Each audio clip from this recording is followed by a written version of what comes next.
And I can't believe I'm saying this, but Marcus Rashford is an Aston Villa player. League One record for points is 103 points. I think the EFL record is 106, and we're on course to get 107. Probably the best penalty taker I have ever seen at Villa Park. No one has recovered more points from losing positions than us this season. As a devout cherry, I couldn't miss it. Hello, everyone, and welcome back to this week's edition of the Second City podcast. Bit of a fast turnaround this week, but we're absolutely delighted to be back. I'm Daniel Sketchley. And I'm Callum Byrne. Yeah, as I say, thank you so much for joining us. Bit of a busy one this week, obviously. A few games that have gone on. Villa played in the Champions League and then the Premier League against Wolves. Callum doesn't want to talk too much about it, but I might insist that he does just to be safe. And Blues obviously played Rotherham at the weekend. We're actually recording this on the Tuesday, so the Stevenage game is tonight. So I'm not going to talk too much about that, obviously, because I haven't got much to say about it because it hasn't happened yet. But we're going to talk about the games that have happened anyway, and then, of course, mainly we're going to talk about the transfer window that's just ended. It was deadline day yesterday at the time of recording, so we're going to get into all that as well. So, Callum, how are you? You all good? Not too bad. I have picked up a bit of a chesty cough, so I am on the old herbal teas at the moment in my Emiliano Martinez mug to keep me going through the pod today. I'm looking on my Seafax mug. My Yeah. Carling. Yeah. But otherwise, not too bad. How are you, Dan? Yeah, fine. Yeah, not too bad at all. Yeah, pretty steady at the minute. Looking forward to the Blues Newcastle game on Saturday. We'll talk a bit more about that later on, I think. And of course, you're going to see Blues tonight in the the St Johnstone's Paint Pizza Cup, Checker Trade Car Trophy Cup thing. I'm not going because it's away at Stevenage, but I will be, watching it or listening somehow. Our mate Liam gave me his Now TV login last week, so if it still works, I'll watch it. But if not, no, I'm joking. I'll drop Liam a line, but otherwise, I'll just stick it on WM or something. So yeah, all good otherwise. Cool. Let's dive into the football. Old fire, Let's. Cal. What we're Oh wearing? no, we're doing what we're wearing, of course. Oh, most iconic I'm just segment. keeping you on your toes, you know. Yeah, very good, very good. Just start with me with you this week. Mine's probably the easier guess this week, so should we do mine? Yeah, I don't know about easier, but have you won this before on the pod? I have, but it's different to when I wore it on the pod before. So Yeah, that I'm has guessing you. so there's some printing on the back this Yeah, time, okay. which there wasn't when I wore it on the pod like 18 months ago. Yeah. I feel like you wear this one.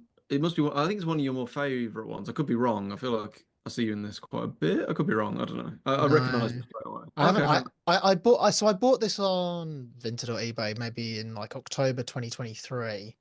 Hmm. Wore it on the pod, and then in early what year are we now? Yeah, early 2024. That and the 25. Martin 25. Early in 2024. Then I sent it off with my black Martinez shirt that I wore the other week to be printed, and it only just came back as of maybe like a couple of months ago. So I Right. haven't worn it that much yet. Okay, fair enough. Well, it's for those listening anyway. It's sort of white.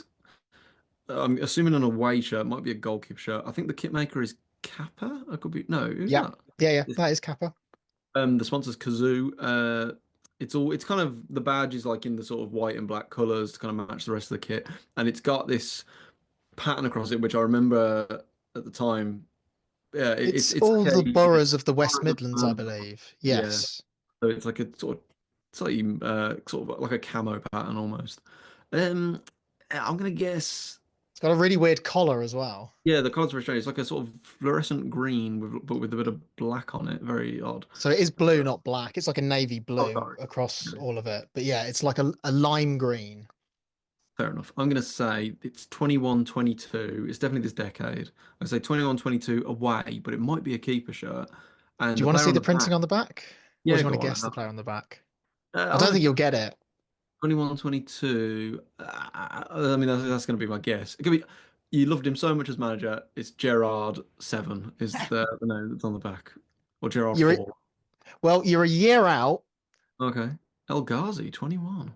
El It was Ghazi 21. a year earlier then, 2021.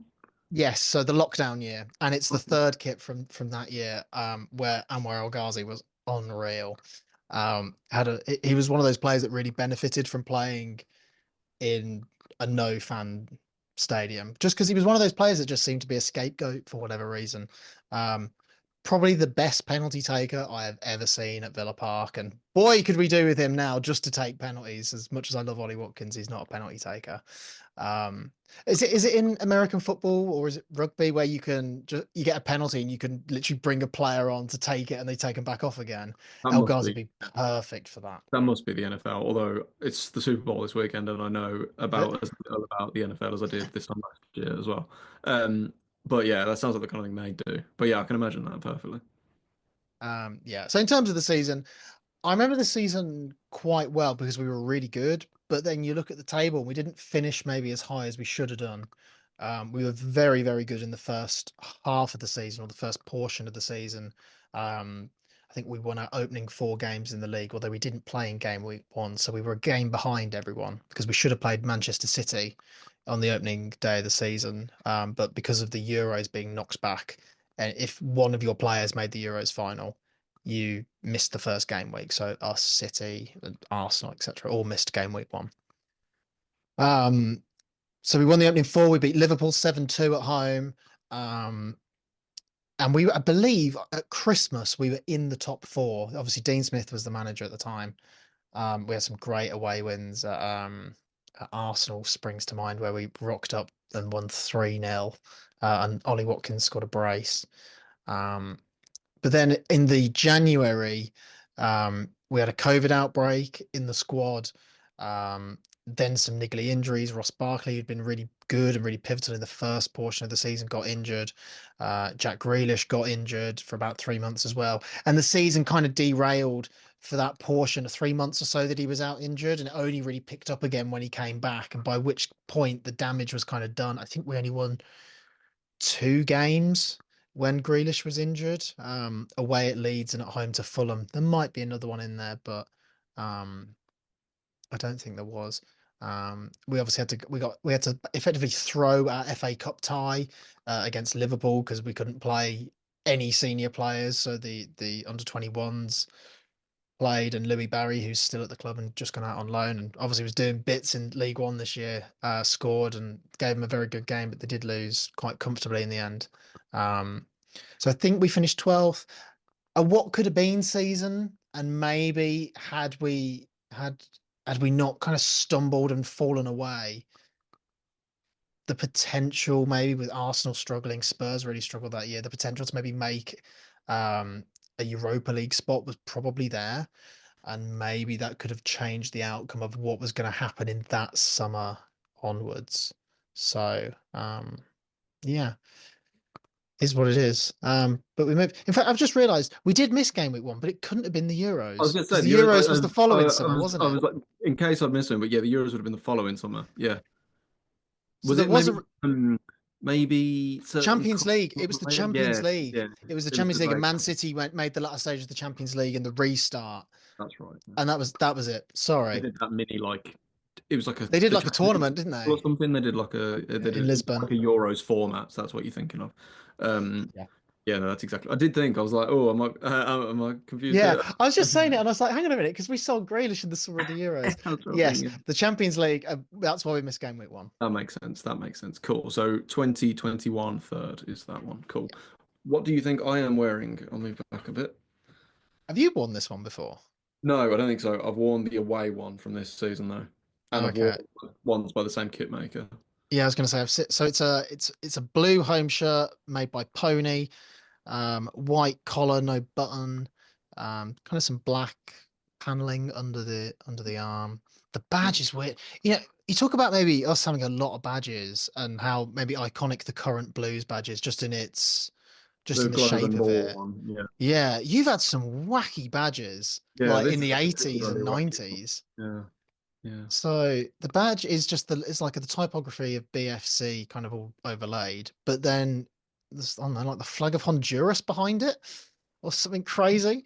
Uh, Like blue, white, blue. Well, yeah, it's odd. yeah, Is that it does Honduras? look like a national flag. It's not the It flag of does actually. Honduras, Yeah. but also windscreens. I mean, it's got to be 80s, and it is an original. Yeah, it is. Yeah. Shout out to James for lending me this one. Yeah. Yeah, I wonder how much that'd be on classic football shirts. It's not mine to sell, so I Yeah. don't know. Yeah. Oh, I don't know. We'll go for like 88, 89 home. quite a way off. It's 96, 97 home. Uh, So you think it's really old. You would have been born when this kit was our kit. Blimey. You would have been born this season. I would have just missed That it. looks really retro. It does, yeah. It's nice actually. But yeah, 96, 97 home. Even the fabric is very, I don't know how to describe It's it. cracking condition. Yeah, absolutely.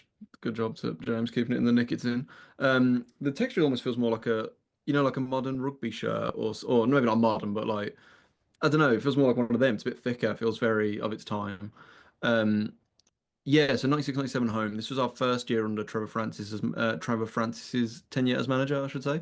It was our second season up, back in what is now the Championship. So 2 years early, we'd been in what is now League One. 1 year up. This was our second year. So yeah, we finished 10th. Not like a particularly iconic season. Obviously, it was a few more years before we had a run where we were getting into the playoffs regularly. And obviously, in 2002, we finally won the playoffs. Probably most famous for a couple of signings that came in. Brian Hughes came in from Wrexham for 800 grand, which, if it wasn't our record signing, it was certainly up there. I think it might have actually been the record for the time, for Blues. And obviously, Steve Bruce came in. So I think he came in the May. Obviously, this would have been before like a fixed transfer window. But he came in the May, so this would have been like his first proper season with Blues. Obviously, would have been a big sign at the time because he came straight from Man United. Obviously, we didn't play you this year, but we did play the Baggies twice. Unfortunately, they did the double over us, so not too iconic, but yeah, lovely kit. What more can I say? 96, 97 home. Top stuff. Yeah, Should we talk about the football? Do we have to? yeah, go on then. All right. Well, obviously, we had two Villa games. What are you saying all this? You've had a Yeah, yeah. It was a you, mixed week. If I could have had, I find this odd with Villa fans at the minute, and not to generalise them all. And like, obviously, you've not really been like this, to be fair, but it feels like very defeatist at the minute. I don't really get it. I know you had a bad loss in the weekend in the league, but if this year for me, for you, is all about Champions League, like Yeah. I don't know. I think it's Anyway, because the way that I understand both sides of it really, and I think it's because we haven't hit top gear yet. We've kind of stuttered. If you take the Champions League out of it, in the Premier League, we just haven't really week to week. You don't really know what we're going to get. We're such a mixed bag, and we've really stuttered, and we're waiting for the season to kick into gear. And I really thought after the Celtic game that was going to be the game that clicked the season into gear. And I said it in our preview episode to the season, we'll be slow starting, but we'll, like a sprinter, maybe, we'll really finish strong. And I still think that, but I'm waiting for the point where we now really start turning it on.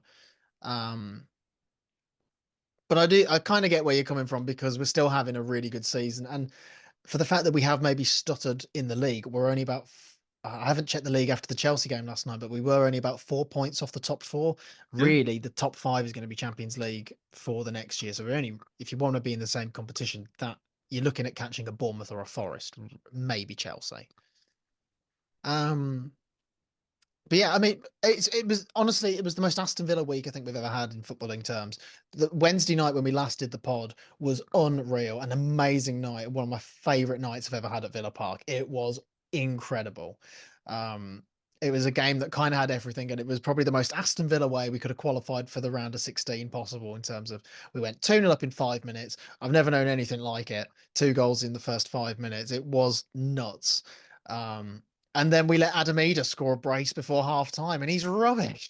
So, um, and then we were needing other results to go our way. We did win the game. We got the lead, and then we're looking at the table in the stands, and two of the results that we need are going our way, which was great. But it turns out we needed two results to go our way because Lille beat Feyenoord by 6-1, and so they wow. went above us on goal difference. So like that was something that completely wasn't in the script really. So, um, but the game at Villa, but that night at Villa Park, 10 out of 10, amazing. When the fourth goal went in, it was kind of like a party atmosphere. It was, and everyone was. The real celebrations were maybe for goals one, two, and three, and four was a bit more. No, not that it wasn't great, but it was more of a It case sort of of right, the sealed the win. game's done. What's happening in the other games? Yeah, so That's so. Um, but we're through to the round of 16. We don't critically we don't have to play that playoff game. It saves us 2 games. It means we can take the FA Cup a bit more seriously, and it means that hopefully by the time we play Champions League football again, the likes of Pau Torres and Ross Barkley are back. Amadou Onana's back to full fitness. Matty Cash will be back. Things like that, and some of the new boys that we'll talk about a little bit later will have bedded in as well and can be useful in the squad. Um, and then we go to Saturday night, and I haven't really bought into the fact that we've been really rubbish after the Champions League games. I think a lot of it has been circumstantial. Most of them were away games, difficult away games at that. Um, the one win was at home to Wolves, and we did make hard work of that, to be honest. Um, but yeah, we were really poor in the first half. Some changes needed to be made, and there was messing around in the defense. And like, just like on the Wednesday night, Kamara was at centre back. We played. I don't really know who was playing at right back. It was either the new signing Garcia or Bogard. They were kind of interchanging as Garcia pushed high up the pitch. We were utterly useless in the first half, and the fact that we were only a goal down at half time genuinely was a relief. We could have been 3 or 4 down if Wolves knew how to, if they were clinical. And arguably the goal that they scored was one that was one of their weaker chances of the game. They had 2 1-on-1s, I think. Um, the start of the second half, though, we were much better. We made 4 changes at half time. One of them was enforced because Watkins got injured. Hopefully, not too bad. Um, and we were in the game. We were competitive in the game. Molineux got very jittery, I think it's fair to say. Obviously, they're in a relegation battle, and so the points are so valuable. And then we scored a great goal from a well-worked set piece, and the game changed on a VAR call. And I truly believe that, even though we were rubbish, and never really threatened again after that, the game changed on that decision. If it goes to 1-1, Molineux becomes a different place. We get a spring in our step, and I actually think we maybe go on to win the game. As it happens, the goal is ruled out for no reason. Um, Well, what was it meant to have been? Was it some interference so in play causing an offside or something like that? so the ball goes in the back of the net, and the linesman puts the flag up straight away. Now we haven't heard the audio yet, and I'm sure it'll be on mic'd up with Howard Webb and Michael Owen. Not that they'll say, "Oh yeah, they got it What a wrong." show! Um, But the linesman, I'm 99% sure the linesman has flagged for Marlon being in an offside position. That is not what the goal was ruled out for. And the PGMOL said, or the Premier League said at the time, that the referee's call of offside was given for Rodgers being in an offside position and interfering with play in the build up to the goal. But if you're going with referee's call, that wasn't what the flag went up for, and so you're actually changing the decision. And he is standing in an offside position, but he doesn't grab Semedo. He doesn't really block him. He just sort of I think he goes to and then realizes he's offside and kind of lets him go. And Wolves didn't appeal for an offside. Semedo didn't appeal for an offside. I think it's really harsh, and it just turned the game on that. And we huffed and puffed after that, and we were playing without a recognised striker. And then uh, Wolves have one shot in the second half in the 92nd minute, and Cunha puts it in the back of the net for 2-0. So a bit rubbish all round.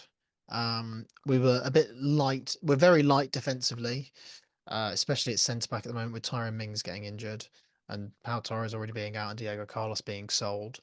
Um, so it was all eyes to transfer deadline day after that. Fair enough. So a bit of a mixed bag for you this week, but I mean, again, as I say, if you could pick one to win, I know which one I would pick. Oh But yeah, fair enough. Should we move on to Blues? yeah. I think I'll say one last thing as well is we spoke last week about Villa Wolves. The media always call it a derby, and it's just not a derby. It's a local rivalry, but it's not a derby, and there is a big key difference in the phrasing of those. What I would say is though is that every time we go to Molineux, Wolves treat it like a derby, and we don't, and they are always really up for it, and we never get a result there. I wonder if it's So just like I think the media probably hype it up as well because like it's the team in the West Midlands you've played the most yeah, by yeah. far. It's the only like rate like obviously we haven't played you in like And we six haven't years. got the Baggies or you in the league to Exactly. actually have a derby with, but Exactly. but it's that case of maybe we need to treat it more like a derby because we always seem lethargic and a bit slow when we get there, Yeah. when we get to Molineux, and they're really up for it.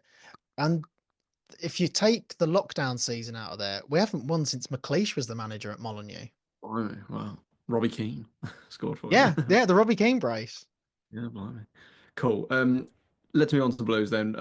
Obviously, as I said earlier, we're playing Stevenage tonight as we're recording, so I'm not going to talk too much about that. Although I will say they are not to be taken lightly at all. I know it's Stevenage, everyone thinks it's the EFL trophy, whatever it is. Mickey Mouse, I've said it every single week. If we got knocked out tonight, people would be livid, and rightfully so. Everyone's looking forward to a Wembley trip in April. You know, Everyone's it's booking their train tickets already. 100%, but don't take it lightly. Stevenage are on an unbelievable run at the minute. They've won their last four games. They won 4-1 at the weekend against Exeter. They just before that beat Wrexham 3-2 away, the only team to win at Wrexham all season. Even we didn't do that a week earlier. So yeah, not to be taken lightly at all. So yeah, we'll be back next week to talk a bit about that. But yeah, hopefully we're through to the semi-finals because that'd be very exciting. And I would love a home draw in the semi-final as well. That'd be great. That'd be a great night at St Andrews, I think. But let's talk about the game that I can talk about and that has happened, and that was Rotherham at home. We played them on Saturday and beat them 2-1. Yeah, pretty good. And actually, being we were 1-0 down at half time. It was actually a nice goal they scored as well from a cross and a bit of a bullet header. I think it was Nombe that scored it. Don't take my word on that. I think it was Nombe. Um, yeah, and we kind of started well for like 20 minutes, a little bit wasteful as we have been a lot this season, I must say, in front of goal. But 1-0 down at half time, and they'd actually, Ben Davies had just cleared a chance off the line as well right before that. So couldn't really complain too much, to be fair. We'd kind of victims of our own downfall. But then second half came out and really turned it on. And I must say, I've said a lot this season about how we go 2-0 up in games and we just pass the ball about and it's cruise control. It was almost nice in a way having the game to like fight back and I've read I think of the top four leagues in England, the four professional leagues, no one has recovered more points from losing positions than us this season. And I think it's 20 points, which is a lot. That's a hell of a lot. Um, but yeah, got a bit of a scrappy equaliser. Ball goes into the box, sort of headed down from Lyndon Dykes, and Stansfield somehow nips in and gets it round the keeper. And then we score from a penalty to win 2-1. Bit of a soft penalty, I must say. Gardner Hickman's going into the box. I think as much Gardner Hickman kicks him, if I'm honest. It's a bit of a coming together. I'm not really sure it's a foul as such. Um, but I can kind of see at the same time why the ref gave it. It's one of them. If I was Rotherham, I'd be furious. As Blues, I'll take it and, won't look too much into it. If anything, there's probably a couple of other chances before that I thought were more clear penalties, to be honest. But Stansfield, takes the penalty nicely, and then after that, we just see the game out. Very comfortable after that. Good atmosphere to keep it up. I actually thought as well, like, and I know this is just football fans in general, but like at 1-0 down, like some of the criticism you hear, I'm like, guys, we haven't lost since like I think it's mid-November. This was 17 games unbeaten now, and I'm like, just chill out a bit. You know what I mean? It's like I know we should be going on a 17 game unbeaten run with the squad we've got, but most teams wouldn't still. So I think the mentality and the actual application of what they've been doing in training is actually very impressive. So yeah, I think people just need to chill out a bit. We're now top with 2 games in hand. We're 4 points clear of second. I think we're like 8 points clear of third. So as I said, League One record for points is 103 points. I think the EFL record is 106, and we're on course to get 107 at the minute. So I don't want to jinx it, but that is pretty remarkable. So yeah, it keeps on rolling nicely. Probably the highlight of the game was when Gardner Hickman, who we'll talk a little bit more about later, he at 2-1, he's falls off the pitch somehow, gets fouled, and is on the edge of the pitch and goes down. And right in front of Steve Evans. So I've got nothing against Steve Evans. I know he's not everyone's cup of tea, but in order to kill more time and, you know, run the clock down and to stop Rotherham being able to get on with the game, Gardner Hickman literally like crawled back onto the pitch right in front of Steve Evans, literally like on his hands and knees crawled in back onto the pitch, which I thought was very funny. And I'll talk more about that later because Blues did something quite funny with that later on as well. Steve Evans was obviously furious, but his team had time wasted a lot at 1-0 and even at 1-1. So I don't think they can complain too much. So yeah, 2-1, nice win, can't complain. Shall we dig into some deadline day shenanigans, Dan? Yeah, should we start with Blues? Because I think Yeah, you had a bit of a we were bigger like. busy. Yeah, you were very busy. Villa were definitely one of the statement teams. Yeah, so with Blues, we made, I think, one proper signing on deadline day. Transfer window as a whole has not been mental, but that's kind of how I like it, to be honest. I'm not really into the To be whole. honest, you had a mental summer window. I'd be worried if you were having a crazy January as well. Exactly. I was saying this to you the other day. My opinions on the January window. I think it's too long. I think it's deadline day even is not what it was. I think Sky Sports have kind of paid for how much they overhyped it, like 10 years or so, 10 But years or so. also, like the social media has changed how transfer Yeah. news breaks out. It used to be the only way to get it was on Sky Sports News, and you think back to like Özil going to Arsenal or the Udham Wingy rocking Yeah. up at QPR. You know.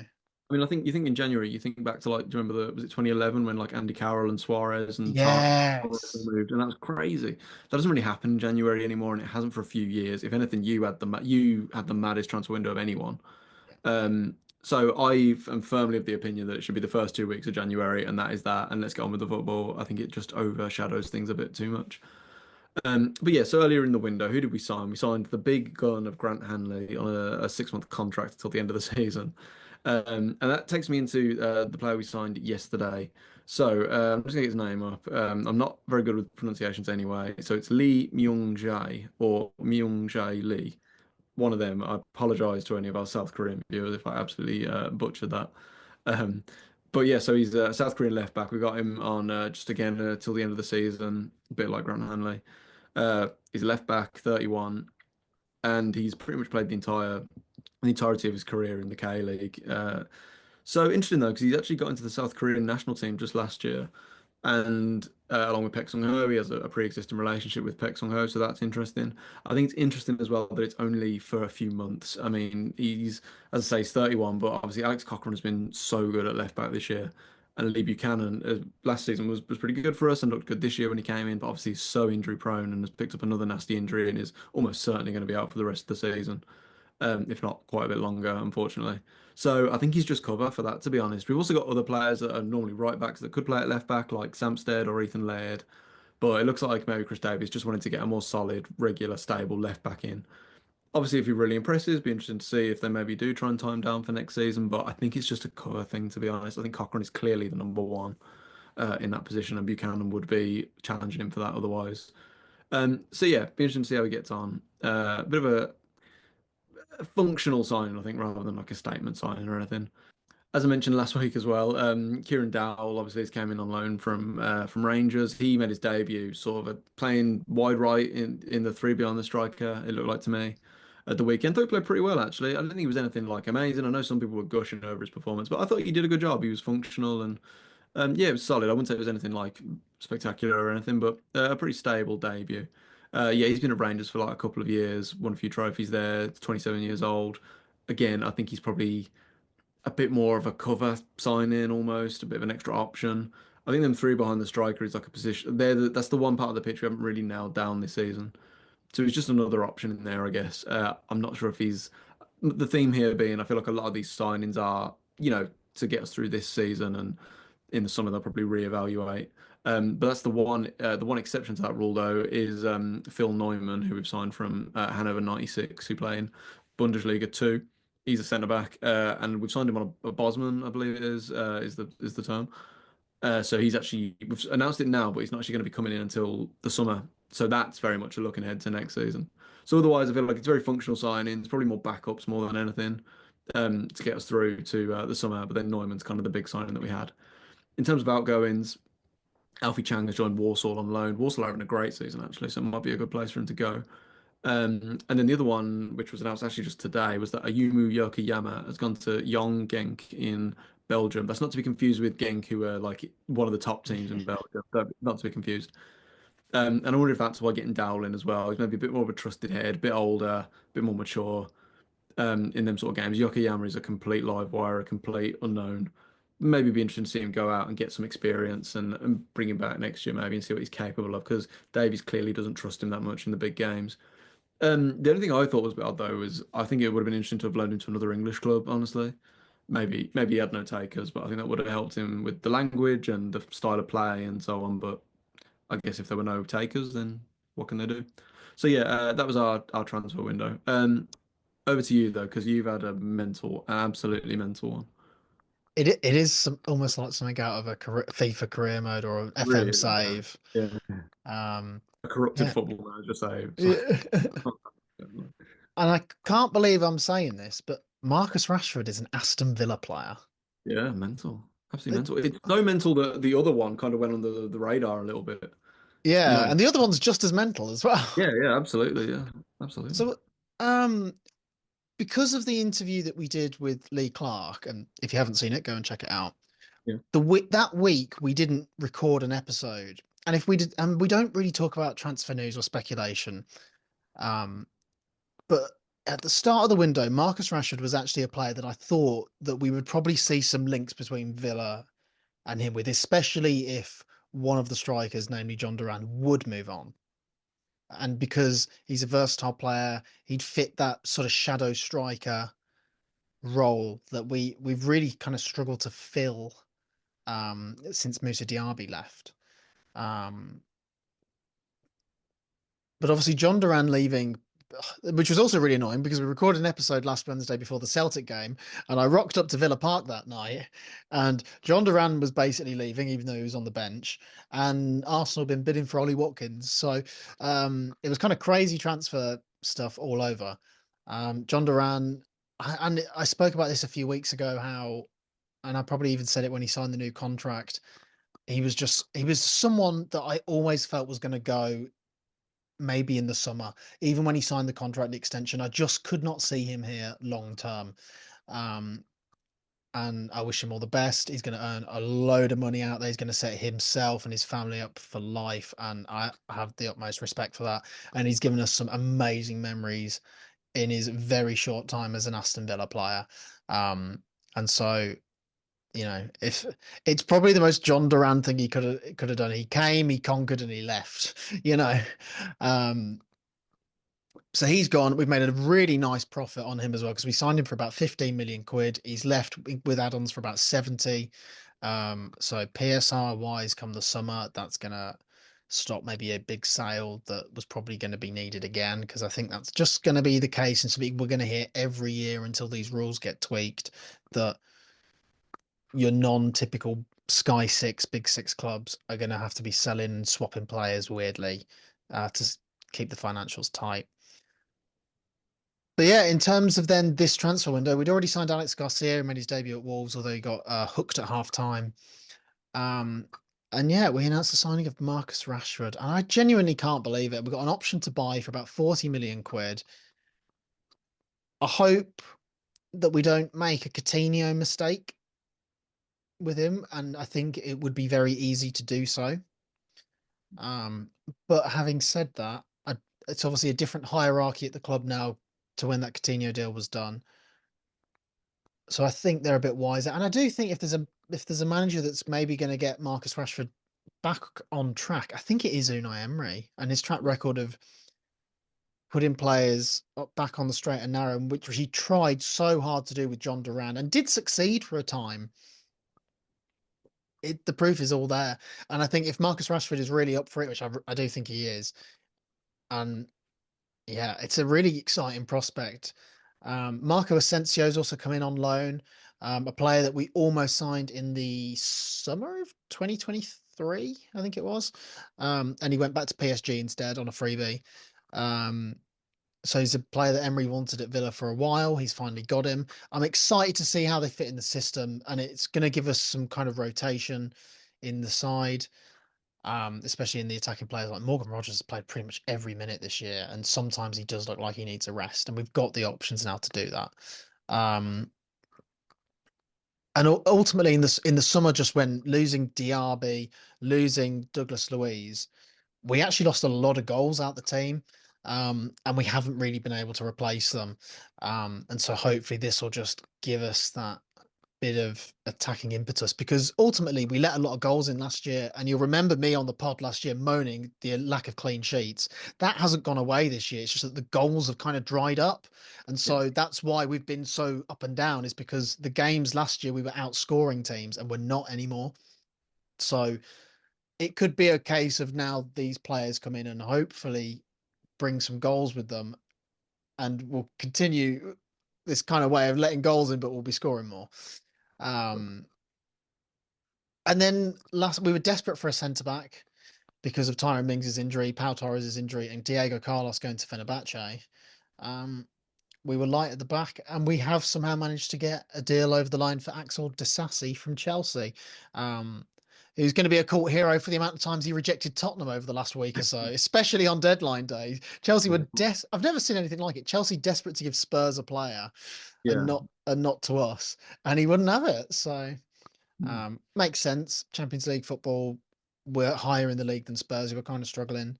Um, so yeah, I mean, look, he's not anything special, but he's better than nothing. And it means we can put Kamara back in midfield.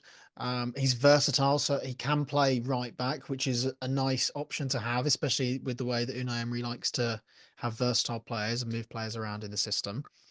Um, and I'm glad I didn't. There was a point where I didn't think we were going to sign a centre back, and in my head, I was content with us not signing one if it meant we weren't going out and getting a stupid signing like Jan Bednarek, like we did a few years ago, which was just signing a player for the sake of signing them and played a handful of times. And when he did, he was rubbish.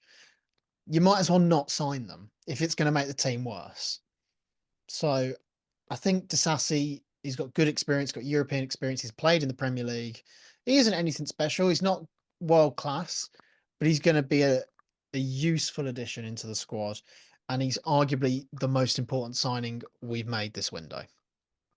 Fair enough. That's a big statement. The only thing with the Rashford and Asensio ones I thought was particularly interesting was they're both loans. They're both obviously a little bit, I say older, like they're very young still, but you know what I mean. What's the like long-term plan with that? It almost seems to be going against your like your squad building, if you know what I mean. Like it's a very like Yeah. short-term fix rather than So because I know Asensio is a straight loan, 6 months straight loan. Although there was a few things knocking about today that PSG would be open to a longer loan maybe next year. Um, Rashford, there is an option to buy for 40 million quid, which if we get him fit and firing, it's not a bad fee for a player of when he's on it. when he's on it, he's unbelievable. Right. He has the potential on his day to be world class, and we have Totally. seen that in the past. Absolutely. Um, and there'll be a lot said about Marcus Rashford, and I think there's a lot of it that is really unfair and unjust. Yeah. And but I'm excited to see what he can do, and I think some of his best numbers at Man United came under Ole Gunnar Solskjaer when they were a real counter-attacking team. And obviously he's fast and he's pacey and he's got some good skill and he can run with the ball. So he's great on the transition and in a counter-attacking team. And when we're at our best, we're very good in the transition. So I think it's a good fit for him, and he's going to come to a good environment. Man United behind the scenes is a mess. And we've known that for such a long time. And there's all sorts of issues with player arrogance and player power, and the owners and nutcase, and the managers haven't got control of anything. And we don't know, there's lots of finger pointing at certain players, and Marcus Rashford has been one of those players. And I think that we'll find out now whether that's the case, because ultimately there's a very good culture at Aston Villa at the moment. And if he was to come and bring a lot of negative energy and, for want of a better phrase, bad vibes, the current setup at Villa genuinely will have a zero tolerance of we're not standing for that and you won't play and then we won't buy you. So That'd be interesting. This just came to me now, so I haven't double checked it. But I remember hearing years ago that Cristiano Ronaldo, well, I say years, about probably 6, 7, 8 years ago, Cristiano Ronaldo did a thing of, I think it was like 6 or 7 players that he thought would surpass him or would go on to be like world class and better than him. And I remember there was only like a handful that he had on there, and Rashford and Asensio were both on there. Which is not going to happen. Let's be honest. But I thought it was interesting that they were like these two super prodigies. Now they've ended up at Villa. Where they've did it all ended up go? at Villa. Yeah. But no, it'd be interesting. I think they're two. But Asensio in particular. I mean, he went to the last Euros, didn't he, in the Yeah. summer and the World Cup and so on, I believe. And like you said about Rashford, when I've always liked Rashford, it's annoying for me that he's gone to Villa because I think when he's on it, he's the World Cup, not so the World Cup The in 2022 World Cup. like the fact he couldn't. I thought it was scandalous he wasn't playing every game. When he played, he was so good. Yeah. That's him though. When he's confident, he's unplayable. He just wills goals into existence. He's just a complete force of nature. Um, And I think he's a really good guy, and we've seen that as yeah, cool. well. And that's where a lot of the negative media comes from. Yeah, I think that he's a young English player and so on and all that stuff. It kind of just they really pile it on. In the fact he was at Man United as well, he gets so much attention anyway. Um, but yeah, And the last thing I will say is, if there's any more incentive for him to really make it work at Aston Villa, is that next summer is a World Cup year. it is. Yeah, absolutely. And it probably be his. I mean, how old is he now? He's 27. So the next World Cup, he'll probably be 29, maybe 28. So let's say he'll be 28. Then you're looking he'll be in his 30s for every tournament going Yeah. forward. So it's could be one of his last chances. And obviously the new manager there now with Tuchel as well. So And obviously England are going to be one of the favourites for that tournament as we stand right now with Thomas Tuchel as the manager. yeah, completely. So yes, was despite my reservations about the January window, it was an interesting one this year at least. And it's also about your net worth. Even obviously with selling Duran, you're in a pretty healthy place. We're in the green. In the green, yes. Cool. That was deadline day then, and the transfer window. Cool. Um, That's that done for the next 6 months. yes, pretty much. Yeah. As I say, we don't really do transfer speculation too much otherwise, unless something really big is happening. So looking ahead to the games that are going to happen, obviously you mentioned Stevenage already. Oh, actually, sorry. Before we move on, one transfer that caught my eye outside of Blues and Villa in the West Midlands. What do you think Oh, I that know might what. be? Is it Adam Armstrong? It is, yes. I saw that today. Adam Yeah. Armstrong has gone on loan to West Brom. Yeah. But they've also lost the goalkeeper on deadline day. Alex Palmer's gone to Ipswich on a Uh, permanent deal. So bad news and good news for the yeah, actually, that's a Baggies. big loss actually with the keeper. It's a weird West Brom because they had that great win against Portsmouth, but then lost away at Plymouth at the weekend, which is they lost 2-1 at Plymouth, which is not no one should be losing 2-1 at Plymouth, even in the post-Rooney era. But yeah, losing the keeper is a big one to Ipswich. But Armstrong, I think that's a good signing. For Championship level, yeah. Oh yeah, Premier League level, no. sure, but West Brom, they want someone who's going to propel them into the Yes. playoff. Yeah, yeah, It's odd 100%. though, they make a big signing like that, get Adam Armstrong in on loan, to be that extra bit of firepower, but But to then lose lose. the goalkeeper is a big So, blow.